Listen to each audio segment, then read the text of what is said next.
Hi, I'm Arnie Gunderson from Fairewinds. Today I wanted to spend a brief amount of time updating you about the condition of the fuel pools at Fukushima.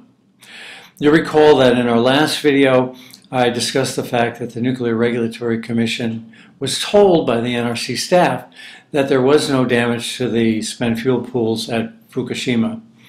Well, I disagreed then and I disagree now. Just 2 days ago, TEPCO released a report that has a water analysis of the condition of the spent fuel pools at Fukushima. This data was taken in August 19th and 20th, so it's very current, and I wanted to share it with you today. The table is a water analysis, and it says analysis of spent fuel pool water. Let's go to Unit 2 and then cross over to Cesium 137. If you look at that column, it says 1.1E8. Now what does that mean? That's 1.1 with 8 zeros behind it, or 110 million disintegrations per second in every liter of water. If you look at the next column over, that's Cesium 134. It's also 1.1E8.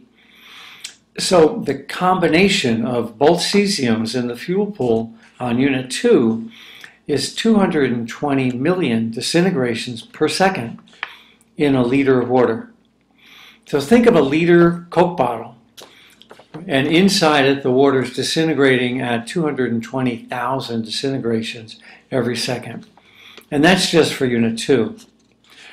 The table also shows similar very high concentrations of cesium in Unit 1 and in Unit 3. It clearly shows that there's damage to the fuel in those 3 units. The interesting thing about the table is that it shows much lower concentrations of cesium in Unit 4.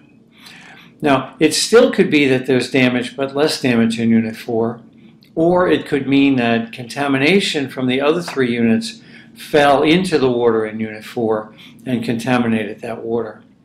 So Unit 4 is a bit of a mystery, but Unit 1, 2, and 3 clearly have significant spent fuel damage.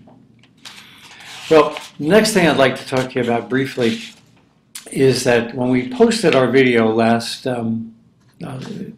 week, several people wrote in saying, where did you get the information about spent fuel being thrown a mile away? The information comes from the New York Times in an April 5th story. The April 5th story is based on a Nuclear Regulatory Commission report that was confidential, but old-time visitors to the Fairewinds site will remember that we posted it in early April as well. Well, the report clearly indicates that material was thrown over a mile away. Here's what the Times had to say. The NRC document also suggests that fragments or particles of nuclear fuel from the spent fuel pools were blown up to a mile away from the units, and that pieces of highly radioactive material fell between the units and had to be bulldozed over, presumably to protect the workers on site. So in April, actually late March, a Nuclear Regulatory Commission report says the fuel pools were so damaged that they threw material a mile away. Yet in July, the Nuclear Regulatory Commission was told by the staff that that never happened, and in fact the fuel pools are in great condition. Again, I disagree.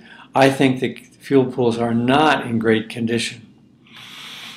Now, to add to that, there's a new picture up on the web by Crytome, and it was just taken 2 days ago, and it shows Unit 3, and it shows it's incredibly high resolution. It shows damage, extensive damage, fuel pools on the right.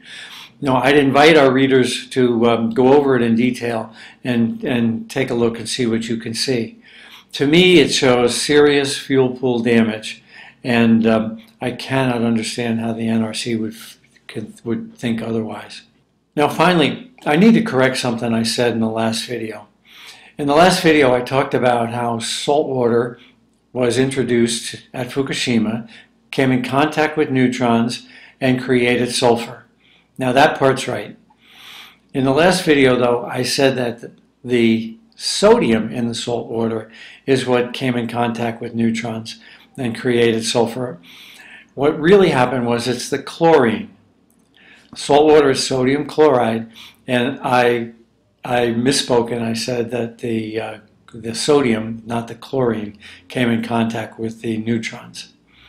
I'd like to thank the watchers of this column who identified that. And I don't use a teleprompter, and sometimes my mouth goes a little faster than my brain. Well, that's about it for today. We'll keep in touch after the hurricane. Thanks.